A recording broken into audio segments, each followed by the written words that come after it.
Muy buenas tardes a todos, queridos amigos. ¿Cómo están? Aquí nuevamente en un programa muy bueno, muy padre, en compañía de mi querido amigo y socio de este proyecto, Ricardo Chacón. Un gusto saludarte, mi querido Ricardo, y con un invitado de super lujo. Contamos con nuestro gran amigo y extraordinario abogado Juan José Díaz Mirón Salcedo, un gran amigo de la Escuela Libre de Derecho, abogado especializado en temas laborales, y quien hoy nos va a hablar de un tema súper interesante, importante, sobre todo para todos aquellos empresarios pequeños, medianos, grandes, para ver cómo se va a manejar la responsabilidad laboral de los patrones con los trabajadores y cómo salvar la fuente de trabajo ante el tema del coronavirus. Brevemente voy a presentar a nuestro amigo Juan José Díaz Mirón, un breve resumen curricular para que todos nuestros amigos puedan tener sus datos, saber con quién vamos a estar hablando y puedan plantear todas sus dudas. Les platico, mi querido Juan José Díaz Mirón tuvo estudios en psicología por Liberty University y Brescia University en Estados Unidos. Es abogado por la Escuela Libre de Derecho. Él pertenece junto con su familia, porque tiene un despacho familiar de la familia Díaz Mirón, pertenecen al IPADE y ha estudiado la maestría en Derecho Laboral por la Escuela Libre de Derecho.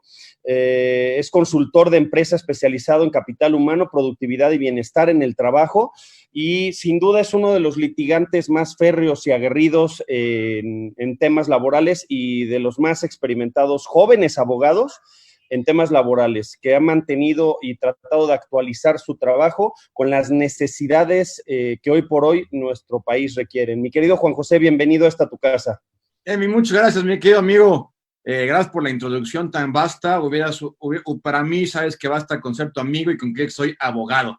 Con eso me basta, pero gracias por y eres un hermano para mí. Hermanazo para ti. Ricardo, muchísimo gusto y mil gracias, mi viejo.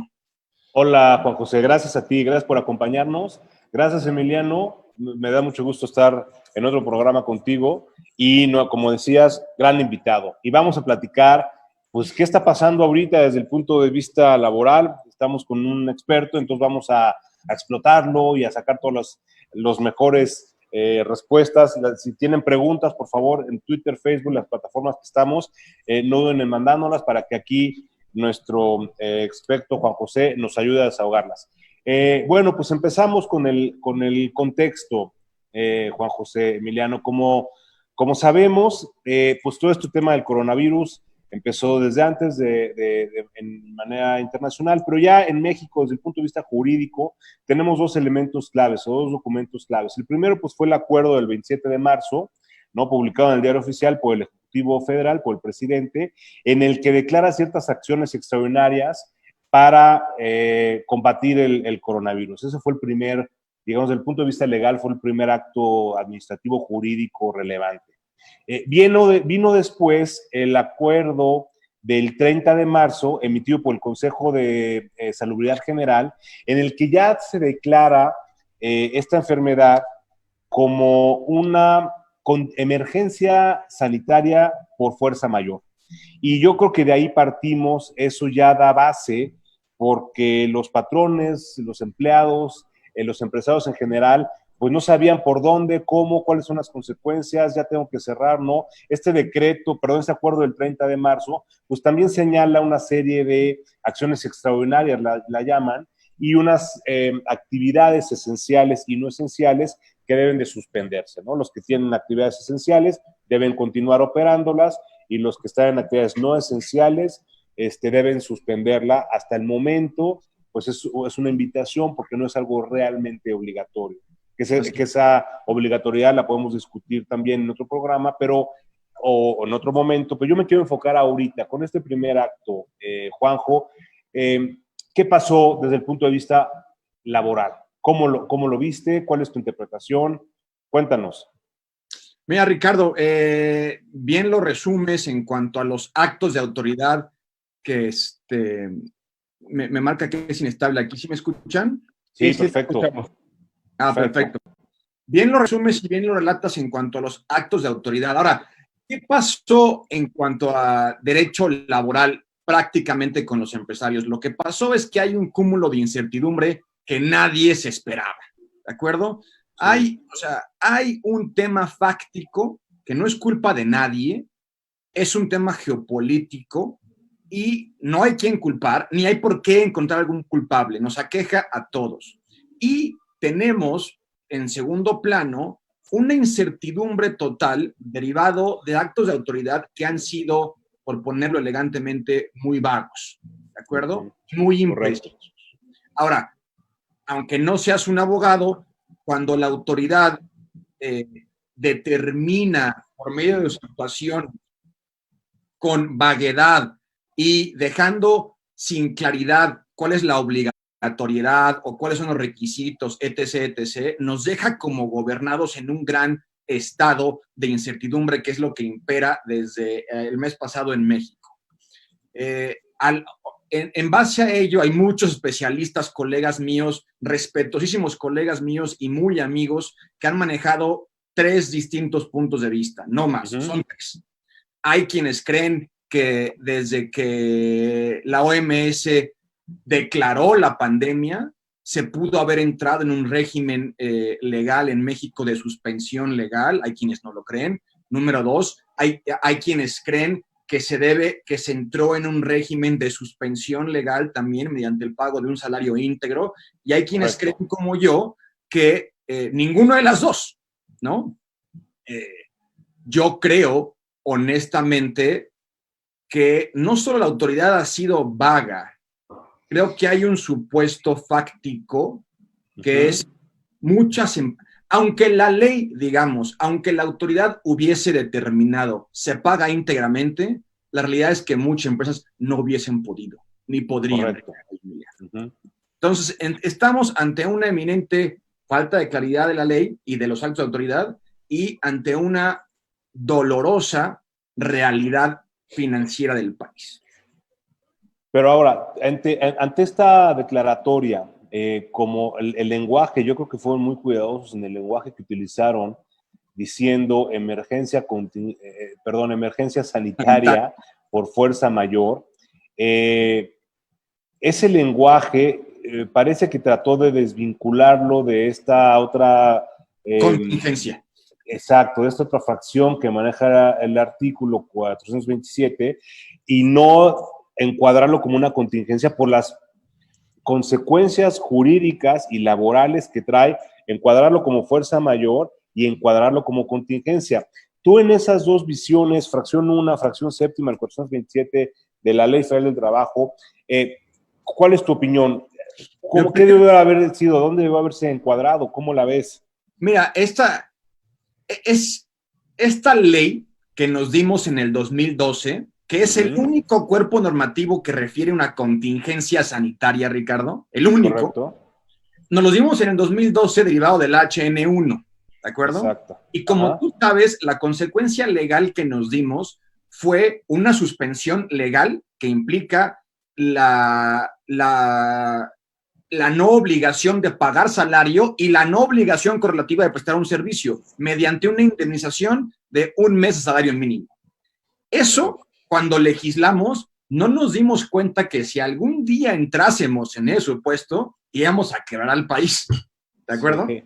Porque, oye, suspender todas las relaciones laborales mediante el pago de un salario mínimo a todos los mexicanos es un régimen financiero completamente adverso, ¿de acuerdo? Entonces, como tú bien dices, la semántica que utilizaron al decir emergencia sanitaria y no contingencia sanitaria fue un gran salvavidas para ellos, para decir a los empleadores, ahí se ven ustedes, canijos, es su responsabilidad, porque definitivamente no es la contingencia. Eso es definitivo, no es la contingencia. Entonces, ¿qué hay que hacer? Ahí lo ven ustedes. Y ustedes sigan siendo responsables porque no pueden disminuir salarios, porque no pueden suspender la relación de trabajo, porque se sigue un procedimiento distinto. Si es fracción primera, ¿no? Hay que seguir un procedimiento para ver si procede la suspensión y luego para ver que una autoridad nos diga cuánto tendrás que indemnizar si ya procede la suspensión. Sin duda, en el entendido de que no hay ni autoridad. Si fuese ese el caso, no hay ni autoridad. Entonces, entras a un segundo tema que es una imposibilidad de ejecución de la norma.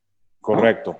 Entonces, y en el otro supuesto, fracción séptima, de manera automática, porque no hay nada, no hay que seguir ningún procedimiento, ni no hay que esperar nada, de manera automática, con que el gobierno lo dice, declara contingencia, estamos en la fracción séptima y por lo tanto la indemnización que tú estabas ahorita diciendo de un mes de salario mínimo, ¿no? Salario mínimo. Y la realidad es que no fue ninguna.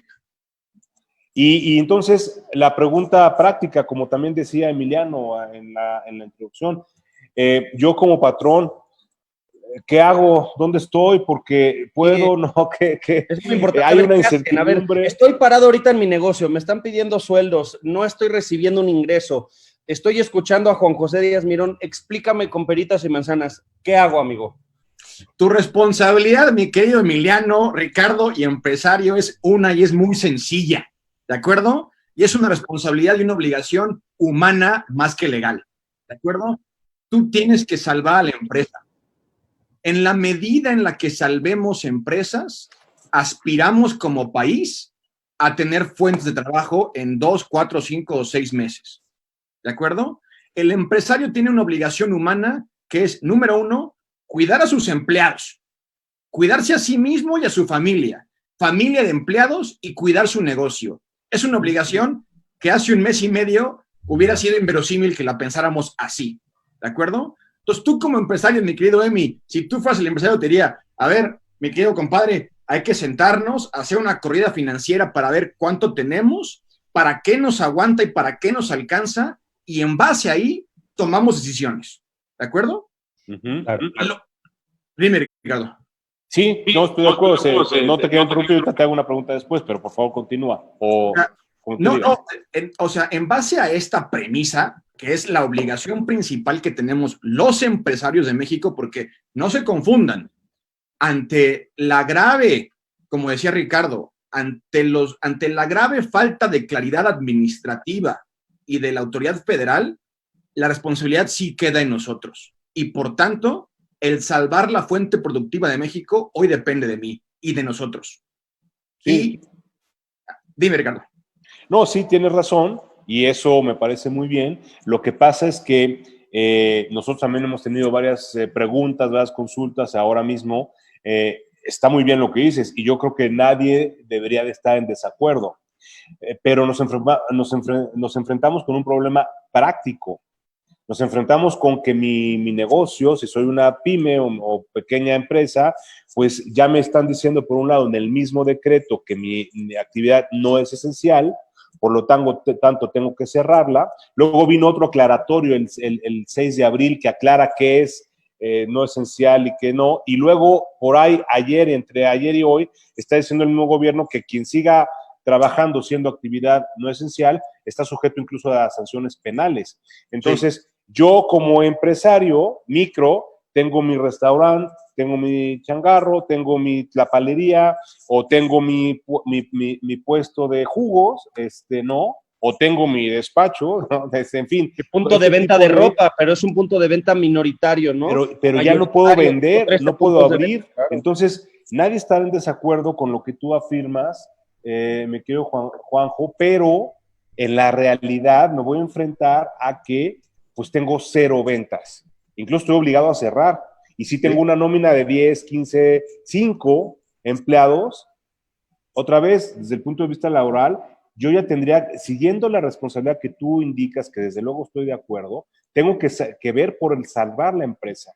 Porque la empresa tiene que sobrevivir para que sea fuente de trabajo después y continúe, porque si no, hay muchos, por ahí una estadística muy fuerte que al menos el 50% de este tipo de empresas que estamos hablando ya no van a levantar la cortina después de la contingencia.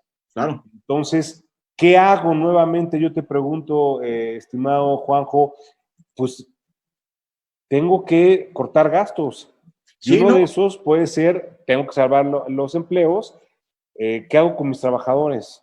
En ese sentido, y tienes toda razón, ahorita me voy al qué hago, pero te voy a decir qué es lo último que debes hacer.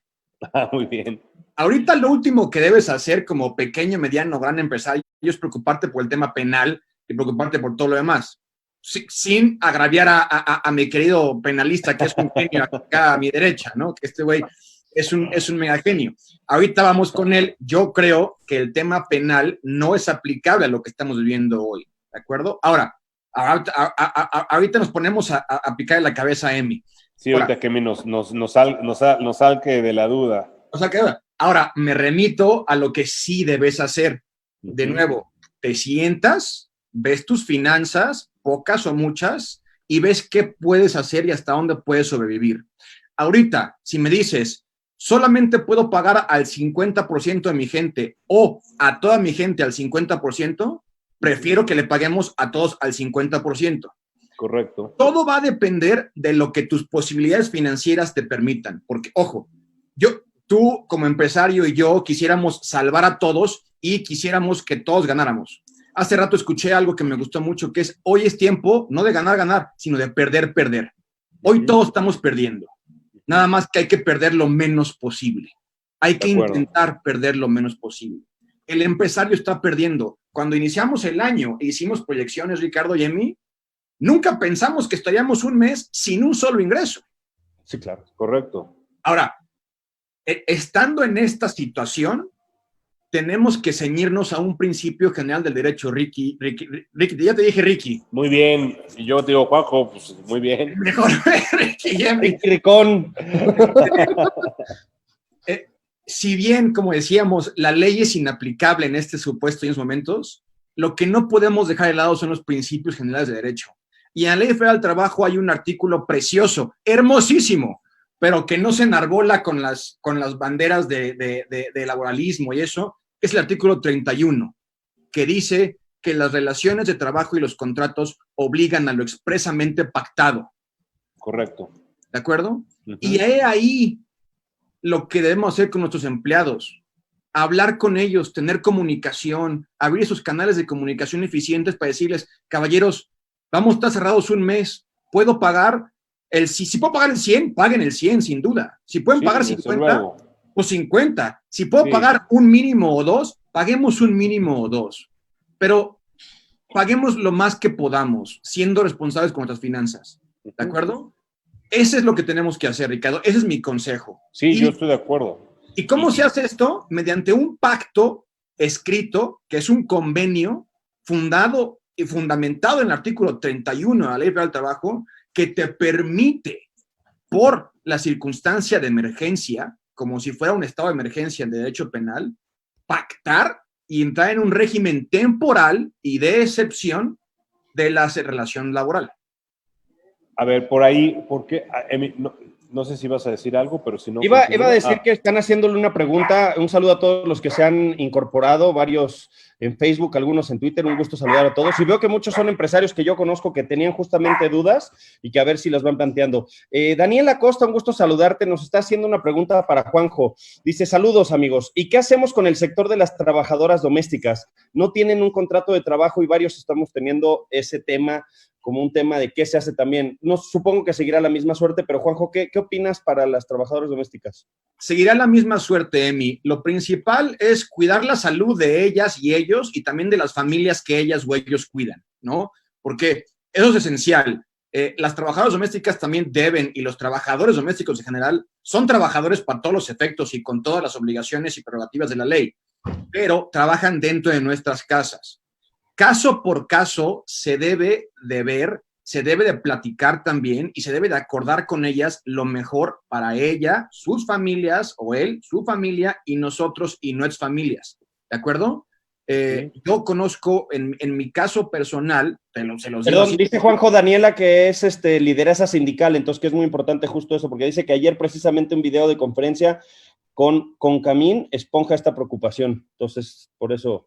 No, a ver, las trabajadoras del hogar ha sido el año pasado, si bien recuerdan, fue un tema que estuvo mucho en la palestra, por el tema del IMSS y por todo eso.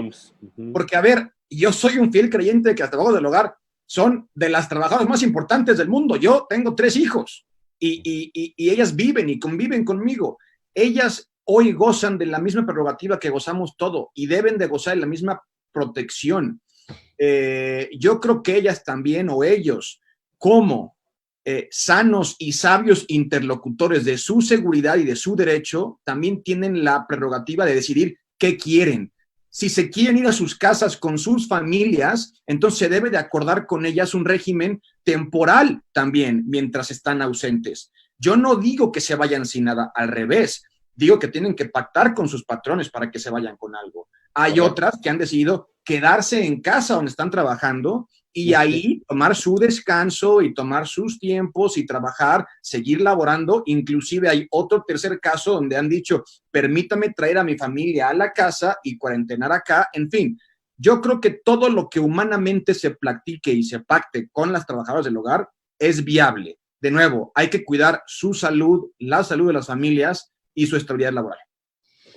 Yo tengo una pregunta, Juanjo, y quisiera regresar al artículo 31 que señalas, que básicamente lo que dice es que las partes están a lo pactado, ¿no? ¿Sí? Encumbra este principio general de obligaciones y nos recuerda que las partes están pactadas incluso en materia laboral. Sin embargo, pues la materia laboral, muchos de los derechos de los trabajadores son irrenunciables. Sí. Y uno de ellos es el sueldo, ¿no? Las prestaciones, no el sueldo, las prestaciones que tiene un empleado, ¿no? O sea, yo no puedo pactar que me reduzcan o que me paguen menos. Y claro, entonces ahí te quisiera preguntar, ¿cómo se da entonces esta ponderación entre estas dos normas? Por un lado dice, las partes están a lo pactado, yo puedo argumentar, pues es que yo pacté pagarte el 30% menos de tu salario por el mismo trabajo, tú estuviste de acuerdo, firmamos un convenio, pero por otro lado tenemos la norma que dice que pues no les puedes pagar menos, y entonces, ¿qué ocurriría? Que el empleo, es pregunta, yo podría pensar si el empleado tendría derecho después de decirle, oye, fíjate que sí firmé eso, patrón, pero pues es nulo o va en contra de este otro principio que acabo de expresar, por lo tanto, te demando que me pagues lo no pagado e incluso será una causa de rescisión imputable a ti, patrón, y te pido que me indemnices. ¿Qué opinas ante ese dilema o cómo se está haciendo todo esto? Qué hermosa pregunta la tuya y a la yugular, o sea, es que tú me querías pegar a mí, Juanjo. Y oye, ahorita vamos con Emiliano. Ricardo me defiende. No se nos va a olvidar. Pero Ricardo me defiende. Pero además yo dije una cosa al principio, Juanjo, que teníamos un gran experto, un gallo, y que lo íbamos a exprimir. Entonces, no, es que permíteme sacar lo mejor. Hay que exprimirnos, porque yo también voy a revirar también aquí con Ricardo, también permítanme a mí mis revires. Ah, bueno, pues venga, de eso se trata, que se ponga sabrosa la plática, venga. A ver, ¿qué opinas? Esto es divino en esta materia, Ricardo, porque esta materia que denominamos derecho social, como tú bien sabes, es de las materias donde más proteccionismo hay. Entonces, los trabajadores, los abogados, los empresarios, siempre convivimos con la noción de que el derecho al trabajo era proteccionista, era rígido, era etc., y algunos como Emiliano, inclusive, nos decían el antiderecho. Decían que no, que lo nuestro no era derecho. ¿Ah? Entonces, correcto. Y tú lo pensabas, nada más que no lo dijiste por educación. Es correcto también. Sin embargo, déjame te digo una cosa. El artículo que tú refieres es el artículo 33 de la Ley Federal del Trabajo, que dice textualmente, es nula la renuncia que hagan los trabajadores de los salarios y de las prestaciones devengadas. ¿De acuerdo? Dos cosas. Aquí, técnicamente, no hay una renuncia a lo ya devengado, ¿de acuerdo? Número uno, el consejo que yo te di al principio de reducir salarios si es necesario, de entrar en pactos en términos del 31, hace un mes, Ricardo, hubiese sido yo el peor laboralista del universo si te dijera eso, ¿de acuerdo? A la luz de la realidad nacional hace mes y medio, ese conspire a tener trabajo en unos meses. Ahora, me regreso al 33. Lo que está sucediendo no es una renuncia, ni mucho menos una modificación unilateral de condiciones de trabajo. Es un estado de emergencia mediante el cual, por salvarnos pro operario, estamos conviniendo un régimen, ojo, clave, temporal, hasta en tanto no se reanude la normalidad, porque concluyo con esto. Hoy, me quiero Ricardo, no hay ley. la Ley Federal del Trabajo, hoy no existe, se dejó de aplicar. Los asesores de empresa, abogados y empresarios mismos, pequeños, medianos y grandes, estamos legislando a la usanza americana y al common law, acordando nuestros pactos temporales para sobrevivir. Y creo que es legal y estoy dispuesto a litigarlo. Yo quería justamente eso me gusta, fíjate. Yo quisiera primero plantearte una pregunta y luego decirte una pregunta que nos están haciendo aquí Javi Hernández en Facebook. Primero lo que te diría es, hay un principio que todos conocemos los que estudiamos Derecho, que es nadie está obligado a lo imposible. Claro. Eso nunca. Un Estado de Derecho va a ir en contra de aquel que está imposibilitado física, material o jurídicamente a cumplir algo. No podemos decirlo. Entonces, ahorita que por un lado tienes un sistema normativo, como el sistema mexicano, un Estado de Derecho formado por leyes, que las leyes en teoría son estrictas con la finalidad de poner orden en las relaciones sociales, la pregunta que te haría es, obviamente no está construida, este marco normativo no está construido a la base de va a haber una epidemia de esta naturaleza y se va a paralizar todo. No. Entonces, lo que estás diciendo es bien importante. Yo sí creo, como tú dices, puedes litigar la voluntad de las partes por encima de una ley estricta en una situación de emergencia. No. ¿Tú crees que si las autoridades estén preparadas o tengan el control convencional o el control para establecer esta norma en este supuesto, en estas circunstancias injusta y por esto la inaplico como funciona en Estados Unidos, en materia laboral podemos darle valor a este consentimiento por encima de la ley? ¿Cómo defiendes a un miembro de la Junta que resuelve a favor de, por así decirlo, de ese convenio, desatendiendo la ley? ¿Tiene defensa? ¿Le puedes meter una queja? ¿Cómo se resolvería? Y ahorita te hago la pregunta, ahorita que respondas esto, hacemos la pregunta de redes. Yo creo que las autoridades y las juntas van a tener que resolver en su caso, ojo, si es que salvamos empresas EMI, porque de nuevo, estamos frente a una posible quiebra generalizada del sistema productivo mexicano. De nuevo, hoy, más que litigar en un futuro que claro que me emociona, y ay, güey, órale, como abogado sí, hoy lo que me preocupa es la quiebra inminente. Ya que salve a mis empresas de la quiebra, y ya que salve a los mexicanos y les garanticemos su salud y su trabajo, entonces nos vamos a litigar con principios generales de derecho. Tenemos el artículo 1 constitucional que pone los derechos humanos por encima de cualquier cosa. Entonces, hoy estamos viendo la aplicabilidad sin precedentes de la humanidad, de los derechos humanos y de los principios generales que estudiábamos y veíamos ahí muy lejanos, pero nunca los tuvimos aquí en nuestras manos. Sí. Entonces, mi respuesta es, la autoridad tendrá que resolver los argumentos nuestros, porque quien argumentará vamos a ser nosotros tres. Si ustedes se quieren meter al derecho bonito que es el laboral y litigar conmigo. Quienes litigaremos a los expertos. Quienes litigaremos y argumentaremos somos nosotros. Las autoridades resolverán conforme a su real saber y entender, y tendremos que seguir litigando en el Poder Judicial si es que la Junta no nos da la razón, con argumentos humanos y de derechos humanos que creo que nos van a dar la razón últimamente. Oye, si me permites nada más para cerrar el último capítulo ahorita, Emiliano, si quieres seguimos con la otra pregunta que tenías de nuestro público. Para concluir, ¿tú estarías de acuerdo entonces que el 31 se puede, en una ponderación y ante las circunstancias, todo esto, que el 31 podría tener grandes elementos para ser válido el acuerdo que se haga con los trabajadores, aún encima del 33 que dice que no son renunciables por lo que acabas de explicar? Primero no están renunciando a algo ya generado, luego es para el seguro, es para el futuro, salvar la fuente del trabajo, es en beneficio del empleado porque de otra forma pues ya no hay trabajo y además en estas circunstancias ¿a dónde te vas a ir? Pues menos vas a conseguir un trabajo, en fin, ante esas dos, que era mi pregunta inicial que la has respondido muy bien, ante esos dos criterios, digamos, tú te decantas más por el 31 en pro y en beneficio del trabajador, ¿correcto? Sin y duda. Le ves grandes elementos de una defensa porque algún trabajador por ahí que desafortunadamente luego no faltan, abusivo, o que diga, bueno, sí, ahorita sí, y que al rato cuando ya se restablezca te quiera demandar, ¿no? Lo no pagado, cosas de esas.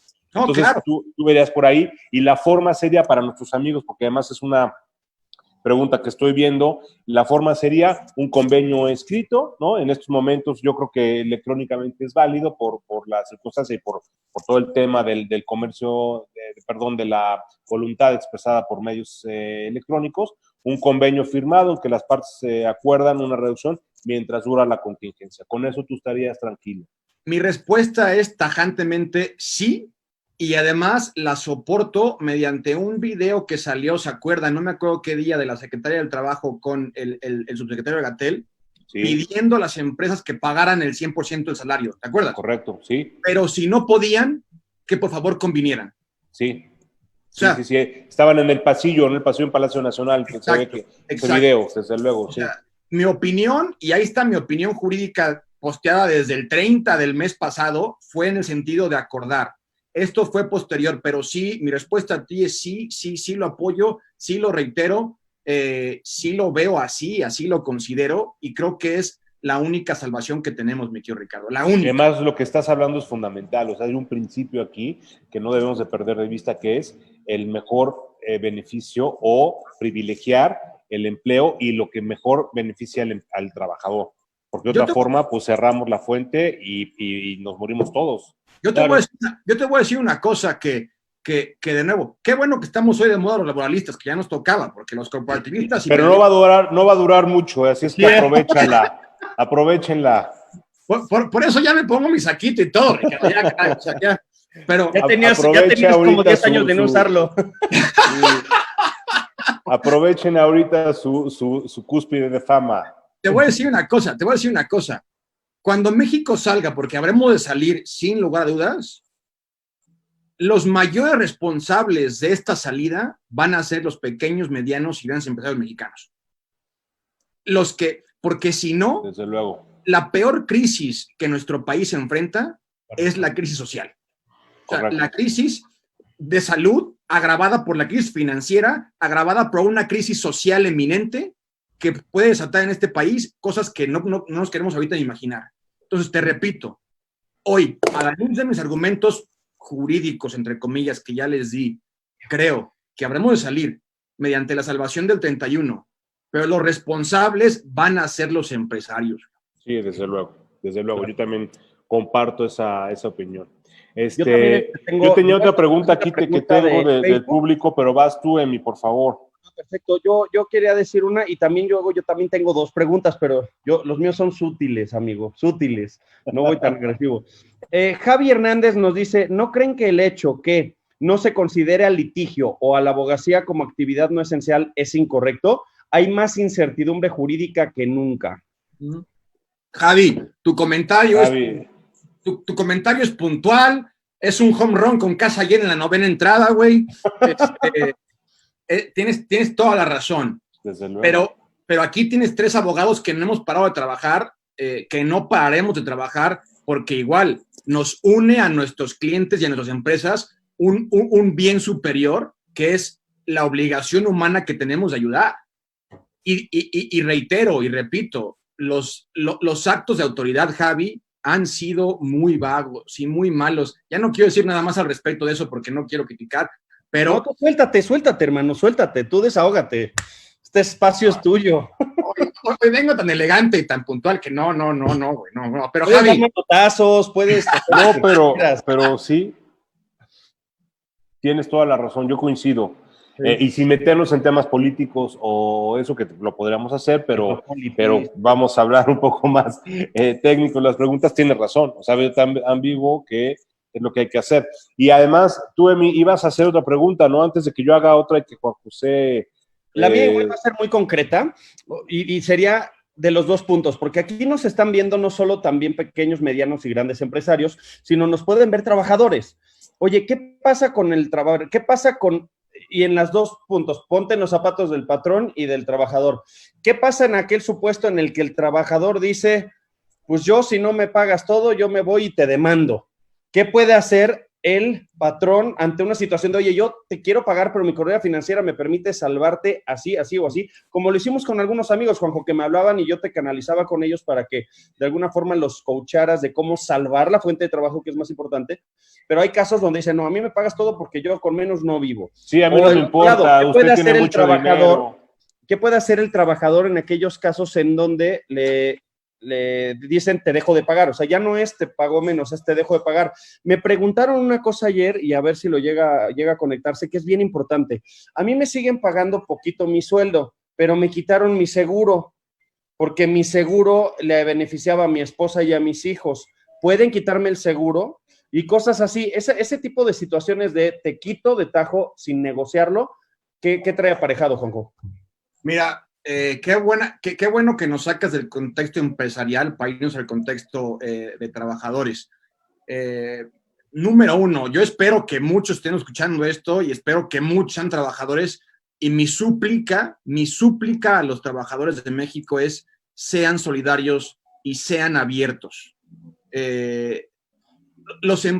Hoy más que nunca, y créemelo, tú, Emi, digo, Ricardo no me conoce de tanto tiempo, pero tú, Emi, siempre has sabido que yo soy un enamorado del sindicalismo, porque yo sí siento que el sindicalismo funciona o puede funcionar muy bien. Y hoy, a la luz de esta crisis, he visto, por primera vez en casi 100 años, a muchos sindicatos y sindicalistas decir, es que sin empresa no hay sindicato y no hay trabajadores. Correcto, sí. Señores, sin trabajadores no hay empresa y sin empresa no hay trabajadores. Luego, entonces, no somos el capital y el trabajo, no somos el patrón y los empleados, somos la fuente de trabajo, la única fuente de trabajo de la cual dependemos todos. A la luz de esto, es importantísimo que seamos solidarios, trabajadores. Es importantísimo que demos cuenta de lo que está pasando y que el empresario, muchos no le están pasando bien y no están en sus retiros en Nueva York ni en ninguna parte, están preocupados. Entonces, si existe el canal de comunicación, trabajadores, utilícenlo y pacten lo que les convenga también ustedes. Tienen voz, háganla notar a través del sindicato o individualmente. Emi, lo que tú me decías, sin negociar, yo no le diría a ningún patrón ni a ningún trabajador que se quiten cosas. Yo diría que ojalá fuese todo pactado. El seguro que tú mencionas, imagino que es un seguro de gastos médicos mayores, no el IMSS, que muchas empresas dan como prestación extralegal a sus gentes. En este caso, igual, bajo la premisa de, oye, maestro, no puedo pagar la póliza o la prima, pero te ofrezco pagar tu sueldo, ¿o qué prefieres? Que te baje más el sueldo y que pague la póliza, porque tienen o sea, ¿me entiendes? Hoy los invito a los trabajadores y empresarios a que tengan esa conversación. Oye, maestro, si me puedes pagar 10, pues que sean 5 de salario y 5 mi póliza, porque sí me interesa mantener a mis hijas y a mi esposa protegidas con un seguro, ¿no? O sea, en fin, el chiste no es, o sea, el chiste es cuánto puedo pagar como empresario y cuánto voy a recibir como trabajador. El cómo y en qué rubro, Emi, ahí es donde se puede pactar en cada caso y es muy casuístico. De nuevo, yo los invito a que no sea unilateral, a que no sea, oye, Emi, Ricardo, a partir de mañana les voy a dar $1 en lugar de 100. No, espérame. Que sea platicado. Que Oye, sea... pero al final siempre, como la pregunta que decía Emiliano es si el empleado... El empleado dice, pues sí, yo entiendo la situación, pero a mí me da igual, a mí no me alcanza, yo no puedo, yo no entro y no quiero, no puedo tampoco, no hay forma y tendrás que seguirle pagando porque tiene que ser un pacto, ¿correcto? Independientemente de que pues apelemos a la solidaridad y veamos cómo está la situación, en fin, todo eso, pero desde el punto de vista estrictamente jurídico, si el empleado no está dispuesto a entrar a este pacto, pues el trabajador tendrá que estar obligado a seguir pagando lo mismo, ¿no? ¿O puedes dar por terminada la relación de trabajo bajo un tema de imposibilidad? No sé. Ojo, yo los invito a ustedes dos abogados brillantes a no interpretar el hecho actual con la ley que teníamos hace mes y medio. Okay. Porque yo no quisiera estirar el alcance de la ley que teníamos y con el que manejábamos todos a lo que tenemos hoy. Porque en estricto sentido te diría, Ricardo, pues de entrada el patrón de nuevo no puede reducirte el salario ni las prestaciones. Ahora, si un trabajador se niega después de que el patrón habla con ellos, les comprueba que no les puede pagar, el trabajador está en todo su derecho de decir, maestro, yo no quiero aceptar, o me pagas íntegro o me voy. Pues vete, porque yo no te estoy corriendo. ¿De acuerdo? O sea, tampoco el patrón lo está corriendo. El patrón está queriendo sobrevivir, entrando a un pacto temporal ¿de acuerdo? Y excepcional. Si el trabajador no lo quiere aceptar, tiene su derecho de no aceptarlo, pero el patrón también tiene su derecho de decir, pues yo no puedo pagarte lo que tú venías devengando, porque de inicio el trabajo no es el mismo, Ricardo. Claro. Y el ingreso ya no existe. Exacto. Entonces, a ver. Sí, las circunstancias totales ya es que esto es una revolución en cuanto a los hechos. Estamos en un supuesto completamente situación fuera de la ley. Entonces yo les diría, a mí lo que me ha pasado en mis casos personales con mis empresas es, ojo, mis empresas, las que pueden pagar el 100, están pagando el 100. Las que no pueden, están con lo que puedan. Y en un 95% los trabajadores me han aceptado todo. Los que no, se han tenido que ir a su casa sin nada. ¿Qué es peor? Irte sin nada a irte con poco. Y no corres el riesgo, bueno, sí lo corres desde luego, ¿no? Cuando abran las juntas se presenta una demanda, en fin, todo eso desde luego está. Pues van a demandar, pero prefiero correr ese riesgo, Ricardo, a poner en riesgo a todos los empleados, a la empresa. Es más defendible, ¿no? Una postura humana en condiciones de que no le puedes exigir que se conduzca de otra forma es mucho más defendible que cualquier otra situación, ¿no? Aparte, bien lo decías, Juanjo, es preferible ser dueño del 33% de algo a del 100% de nada, ¿no? O sea, claro. Y es temporal, Emi, o sea, es un régimen temporal. No le estoy pidiendo a los empleados que acepten, ahora sí que por siempre, bajarse las presiones de los salarios. Esto es temporal. Mientras dura la contingencia, la empresa puede levantarse, ¿no? Al menos hasta que pueda abrir la cortina, o sea. Claro. Han hecho comentarios en Facebook, no sé si tú tenías uno, Ricardo, hace rato dijiste que creo que ibas a leer una, o no sé si... Sí, pero adelante. Yo tengo otra después de la tuya. Ok, no es mía, es del público. Leer algunos comentarios que han hecho, justo Daniel Acosta, que sigue en la conversión, dice, cuando México salga de esta crisis social, económica y de salud, será gracias a empresarios, sindicatos y trabajadores. Es momento. Dice igual, es momento de hacer equipo. Daniel Acosta, estoy de acuerdo con Dani, si estás ahí, te mando un beso y un abrazo y celebro ese comentario tuyo porque tienes una mente que gira muy cañón. Sí, es muy inteligente, es buena amiga y es muy, muy inteligente. Dani. Y es cierto, pero ella lo dice desde el lado sindical. Ahí hay solidaridad, ¿me entiendes? Ahí hay solidaridad entre sindicato, empresa, trabajadores, ¿me entiendes, Emi? O sea, claro. Ahí está habiendo un acuerdo y solidaridad. Sí, ahí Dani dice, también es momento de hacer equipo. Aquí se verá qué sindicato de verdad tiene relación con los trabajadores. Tomemos en cuenta, hay empresarios que son juez y parte. Juan José, amigo, lo que comentas tiene mucho que ver si el sindicato hace bien su chamba con el trabajador y la empresa. Nuestro trabajo es convencer, conciliar. Y por aquí dice una pregunta que hacía Luis Cantú. ¿Cómo debe liquidar una empresa a un empleado que despide en este mes? Te dejo si quieres esta pregunta porque hay otros comentarios abajo por si la quieres contestar y ahorita te leo los otros. Ahí, Luis, si es un despido, yo diría que es una liquidación normal, porque si lo estás despidiendo, entonces tiene que ser una liquidación normal. Si él se está negando a aceptar el arreglo, lo que ya dije anteriormente. Pero si tú lo vas a despedir, entonces tienes que liquidarlo.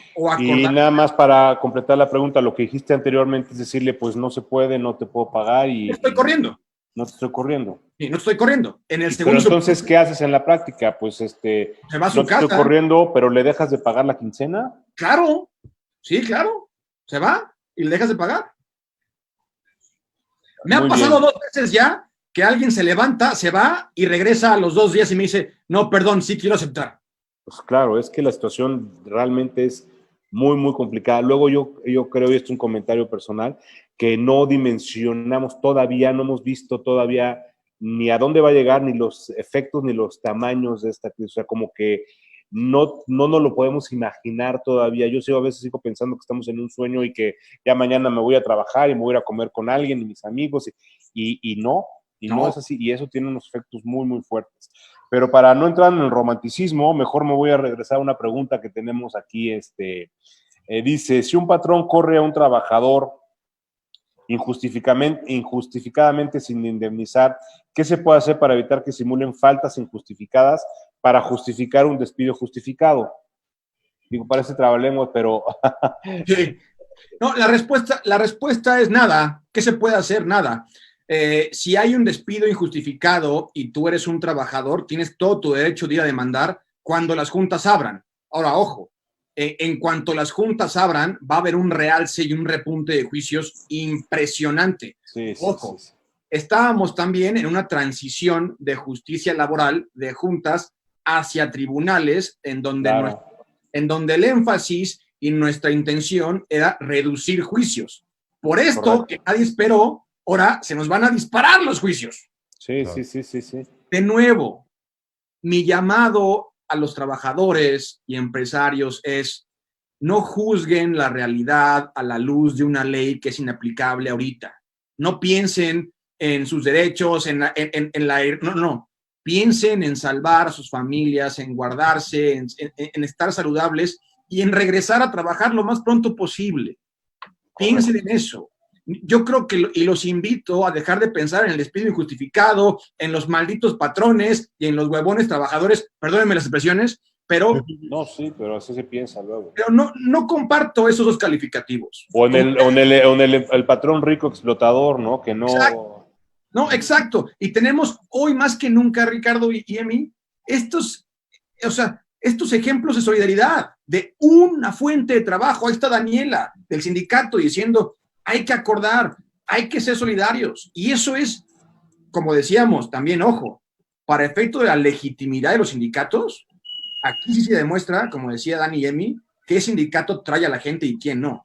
Y eso es bien importante en cuanto a liderazgo. Oye, y en tu experiencia, lo que he estado viendo, en la experiencia actual ante esta crisis, los sindicatos supongo que también están siguiendo la misma filosofía que tú estás diciendo, ¿no? Salvemos a la empresa, apoyémonos todo, y ya ha habido acuerdos. Yo por ahí tengo conocimiento de un par que sindicatos ya han llegado a acuerdos pues, con sus empresas, con la empresa y con los trabajadores para precisamente preservar todos ajustándonos el cinturón, ¿no? ¿También tú lo has visto? Lo he visto y lo puntualizo, sí. Sí ha habido acuerdos sin precedente alguno, ¿eh? Lo que ha pasado no tiene en la historia de México ningún precedente. Fíjate, eso es interesantísimo, ese dato que das. Oye, si me permiten también seguir con lo de los comentarios a en Facebook. Iván García Reper, pueden compartir los nombres de las personas del panel, no los pude ver desde el principio. Un gusto saludarte, Iván. Bueno, claro que sí, nuestro invitado es Juan José Díaz Mirón Salcedo, abogado laboralista de la Escuela Libre de Derecho, y que está dándonos ahí un poco el contexto de la responsabilidad de los patrones y trabajadores en esta contingencia sanitaria y cómo salvar la fuente de trabajo. Y pues tus servidores conduciendo Ricardo Chacón López Velarde y Emiliano Robles Gómez Montt. Rafa Rivas dice, si se da el acuerdo de reducción de sueldos, al ser algo temporal, se debe firmar un contrato. ¿Nos podrían compartir un draft para utilizarlo con nuestros empleados? Supongo se va para ti, mi Juanjo, de Rafa. Rob Maciel dice, estamos de acuerdo con apoyar al empresario. Mi preocupación son los servicios como renta, luz, agua, teléfono, con lo que nos están pagando solo alcanza para comer. Polo Baeza, un fuerte abrazo, querido amigo, nos saluda a todos, dice fuerte abrazo a todos. Víctor Ramírez dice felicidades, un tema maravilloso. Y por último, el último comentario, para que tú ya agrupes todos, mi Juanjo. Eduardo González dice, ¿de cuánto sería el monto de indemnización que tendrían que otorgarle los empresarios a sus empleados? ¿De un mes de sueldo a un mes de salario mínimo? Básicamente, son las preguntas. Me aboco a ellas. En la de Rafa, Emi y Ricky, yo les voy a mandar a ustedes dos formatos de convenio. Ahí puntual, no es contrato, es un convenio porque es modificación temporal. Yo les mando a ustedes dos un convenio abierto para que ustedes lo circulen y lo manden a quien ustedes se los piden y quieran. ¿Sale? También te pueden contactar en tu red social que estamos compartiéndole nosotros, en tu Twitter. Sí, qué generoso, gracias Juanjo, gracias, qué generoso. Gracias. Y también ahorita al final, también estaría muy bien que das tus datos de contacto, pero no te interrumpo, continúa. Sí, eso lo pongo a consideración de todos los trabajadores y empresarios de México. A Maciel, ¿qué decía Maciel? No alcanza nada más para comer. Igual, mi querido Maciel, en efecto, tú y muchos están en una situación de emergencia y de necesidad muy, muy fuerte. Con las rentas, igual, mucha gente está pactando con sus rentas personales, regímenes temporales, acuerdos. Te doy uno, por ejemplo. Oye, bájame el 50, no como condonación. Déjame, te pago el 50 o el 75%. Igual, cuando salga de esta, te la voy pagando prorrateado en los siguientes meses que te vaya pagando lo demás, ¿no? Hay 1000 acuerdos a que podemos llegar para, con los particulares, modificar temporalmente nuestras obligaciones. Polo Baeza es un extraordinario laboralista, es un güey y buen amigo. Extremadamente, perdóname la palabra, chingón, buen amigo, igual cualquier persona lo puede contactar porque es excelente en su consulta y en su opinión. Y el último es la indemnización. Reitero, no estamos ni en el 42 bis ni en el 427. Ahorita no estamos ante una indemnización. La indemnización se fija por ley. Ahorita no hay una indemnización fijada por ley. De hecho, como decíamos, no hay nada. Entonces, dejemos de pensar en las indemnizaciones porque todavía no hay. Si las van a decretar en fase 3 o mañana o el mes que entra, no lo sé. En cuanto la autoridad emita un acto de autoridad mediante un decreto publicado en el Diario Oficial de la Federación, debidamente fundado y motivado, en el cual emita la declaratoria de contingencia sanitaria, ahí ya entraremos a una indemnización. Pero hoy no estamos ahí. Correcto. Oye, Juanjo, yo te quería hacer otra pregunta muy práctica, además. ¿Qué hacer con el IMSS? Porque también reduzco, ya con lo que acabamos de platicar, que además lo has explicado de manera impecable. Luego, pues al IMSS pues, le pago cuotas en función del salario. ¿Qué hago con el IMSS? ¿Le notifico una reducción, una disminución del salario? ¿Cómo lo estás haciendo en la práctica? Mira, el IMSS antes trabajaba con auditores humanos, ¿no? Que estaban revisando quién bajaba, quién subía, tal. Hoy el IMSS trabaja con sistemas. Digamos que cuando un patrón modifica desde su computadora los salarios al alza o a la baja o hace lo que sea, se encienden las alarmas del IMSS. Te voy a decir una cosa, las alarmas del IMSS llevan encendidas en rojo diario. O sea, diario. Las alarmas están a todo lo que dan. ¿Por qué, Ricardo? Y aquí respondo tu pregunta. El aseguramiento social, es decir, el IMSS, es un accesorio del salario. Es más, el monto del seguro se determina justamente por el monto del salario. Luego, entonces, si las partes determinamos por mutuo acuerdo bajarnos el monto del salario, luego entonces también bajaría el monto asegurado. Ojo, al momento de bajarlo el patrón, se van a encender las alarmas del IMSS. Eso no lo podemos evitar. Es una situación de facto que está y que es. Pero sí, mi respuesta es el monto del seguro es un accesorio del salario. Si baja uno, baja el otro y viceversa. Y lo que procede es, pues en mi computadora, como decías, pues ya bajé el salario y todo. Y entonces estaríamos expuestos tal vez a un tema ahí con el IMSS o no le ves contingencia. Sí le veo contingencia como miles otras, ¿no? O sea, sí la veo, de nuevo, es algo con el que tenemos que aprender a vivir ahorita, ¿no? Porque sí, sin duda, en principio, bajar prestaciones es ilegal y también con el IMSS. Entonces, claro que está la contingencia. Que tenemos los elementos necesarios y suficientes como para litigar el por qué lo hice, sí, también. Entonces, creo que en un futuro habrá mucho trabajo para administrativistas y todo, defendiendo unas posibles multas y sanciones o capitales del IMSS por esto. Y en este último tema, y perdóneme, y ya te toca la otra, y también hay que apurarnos porque tampoco vamos a abusar del tiempo de todos, pero yo he visto también que una línea que están siguiendo algunos es darlos de baja y darlos de baja, terminar la relación con el IMSS y volverlos a dar de alta con el nuevo salario. ¿Qué opinas de eso? Es lo mismo, Ricardo. Cuando tú das bajas masivas, también se enciende Es lo mismo. O sea, la contingencia de una u otra forma, por ahí está y habrá que defenderla. La contingencia va a estar igual. Cuando tú automáticamente bajas a tu personal de la plataforma del IMSS, se enciende la alarma porque, pues, ¿qué hiciste? ¿De acuerdo? Uh-huh. Y luego, cuando lo subiste de nuevo, yo creo inclusive que puede ser una actividad mucho más omisa y mucho más punible, entre comillas, en su caso, darlos de baja y luego subirlos con un mínimo. ¿Qué? Decir, es que acordamos por esto y mediante este documento esta reducción temporal. Ya, muy bien. Tú, Emi, ¿tenías ¿habría otra pregunta? Iba a decir un par de preguntas que estaban haciendo, lo que pasa es que nos habían informado que se dejó escuchar el audio, pero me están diciendo que los demás sí se sigue escuchando. Perfecto. Charlie Tobar dice, durante la contingencia los despidos justificados se pueden seguir procesando de forma normal. Esa es una pregunta. La siguiente dice Mónica Villalpando, a quien le enviamos un saludo. Dice, este tema de la condonación del 50% de las rentas de empresas, también debería el gobierno federal ser flexible en condonar el 50% a los empresarios del 50% de los impuestos. Como bien dicen, esta situación no tiene precedentes. Aquí hay un área de oportunidad para hacer una ley que prevenga estos temas de contingencia y alerta nacional. Debemos estar unidos y todos debemos ceder en estos momentos. Giovanna dice que si les pueden dar, o sea, nos pueden dar nuestras afores, y esas son las únicas preguntas hasta ahorita, mi Juanjo. Y saludos bastantes a ti, Juanjo, como invitado, y a los demás. Saludos a todos como invitados y como amables oyentes. Me espacié un poco ahí en mí. En el tema de afores creo que todavía no estamos en los supuestos y no. En el tema de las condonaciones, puta, ya quisiera yo, tú, todos, que el gobierno condonara lo que fuese. O sea, lo que fuese. Ahorita ya la luz cuesta 4% más, por cierto, ¿eh? Ya. Sí, a ver. Es que subió el precio.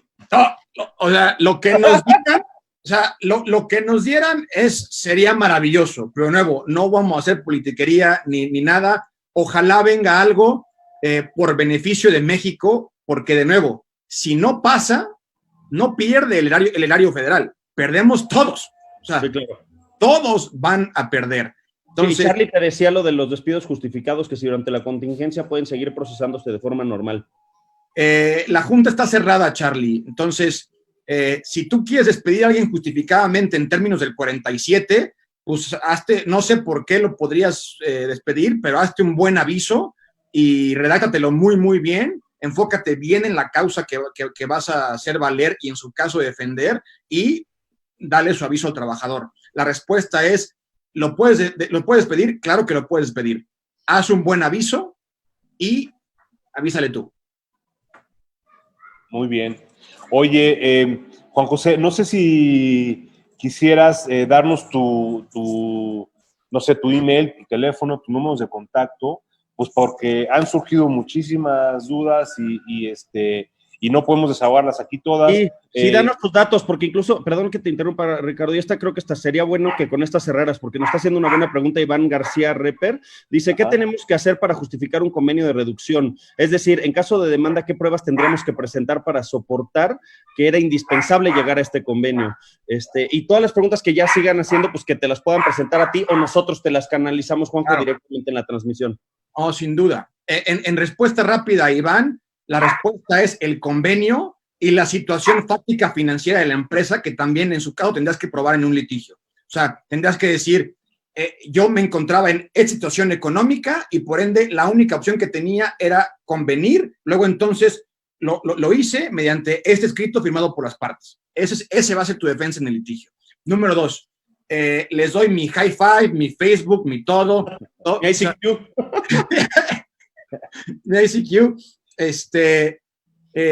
Mi correo electrónico es JJ de Juan José, así jjdiazmirón @diazmirón.com. Es mi correo, mis redes son igual, pues mi nombre. Apenas saqué Twitter porque mis amigos como Emiliano me lo decían, que ya era hora de que sacara Twitter porque yo no lo usaba mucho, entonces ya tengo Twitter. Emi, dime cuál es JJ, es @JuanjoDMS, ¿no?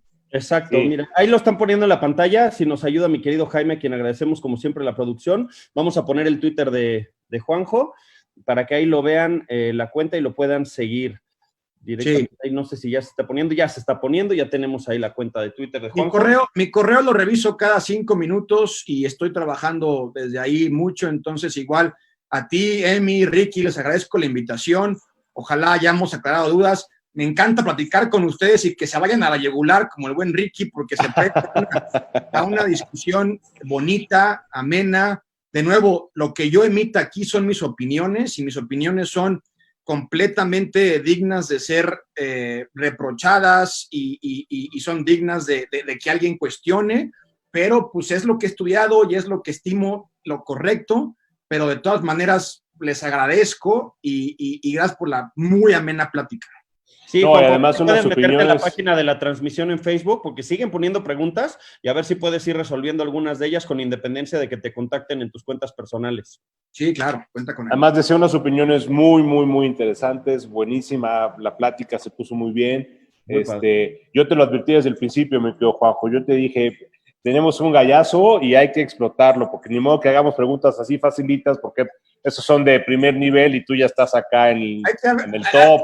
Tiene que haber madriza, Miguel Ricky. Habría Y yo me salvé, que... salvado por la campana, ¿eh? Uy, nos faltó Emiliano, el tema penal. Los invito a ustedes dos, que son líderes de opinión y que están en la palestra todos los días. Eso hace mucha falta, que los debates sean con argumentos y sean con elementos intelectuales, no con culpas y no con temas personales. Claro. Sí, oye, y nos faltó irnos contra el penalista, ¿eh? Ya lo haremos en una siguiente ocasión. Nos vamos durísimo con Emily. Oye, Juan José, muchísimas gracias. Estoy muy, muy, muy agradecido contigo. Gracias, excelente. Gracias a Jaime, a Carmen por ayudarnos con la producción, con las plataformas, con todo esto. Excelente. Bueno, ¿qué más puedo decir a mi amigo Emiliano? Gracias, es un placer, es un honor. Es un privilegio conducir esto y estar contigo en esta aventura. Muchísimas gracias a nuestros amigos que nos siguen, a los que nos seguirán después. Ahí están las redes ya para que si surge una pregunta en el transcurso del tiempo, una vez que cortemos transmisión, pues también la desahogamos, nos comprometemos a contactarlos con Juanjo y a desahogar todo lo que por ahí pueda venir. Yo agradezco mucho y Emi, te dejo para que nos hagas favor de cerrar. Claro que sí, muchas gracias. Y bueno, que también sirva esto para una convocatoria futura, porque viene la fase 3, Juanjo, y va a ser importante qué medidas se van a tener que tomar en nuestra fase. Yo creo que es materia para otro programa. Nos gustaría que cuando tú creas conveniente nos digas, hay que salir al aire a puntualizar nuevas medidas internas como empresario, como trabajador. Hay que hacerlo y te agradecemos el tiempo que siempre nos das y estás formalmente notificado de un futuro programa para acompañarnos, para darnos unos trancazos. Yo voy a estar preparado porque si se pone duro, y yo les agradezco mucho y es un honor que nos hayas compartido un poquito esto y que se hayan dado algunas dudas y gracias por tu tiempo, Juanjo y Ricardo, gracias por siempre compartir el espacio. Jaime, Carmen, gracias por prestarnos el apoyo y el espacio. Y pues gracias y nos vemos el día martes. Que sepan que el día martes tenemos un programa muy interesante. A las 5 de la tarde, si no me equivoco, estaremos poniéndolo en las redes sociales y hablaremos con un economista, con Eduardo González de Tagle, que nos platicará ahora cómo se maneja el tema económico, qué podemos saber en tema económico, financiero para esta contingencia y qué medidas tomar, ¿no? Y pues yo les agradezco y nos veremos la próxima semana. Gracias, amigos. Emplazado, un abrazo. Adiós. Gracias.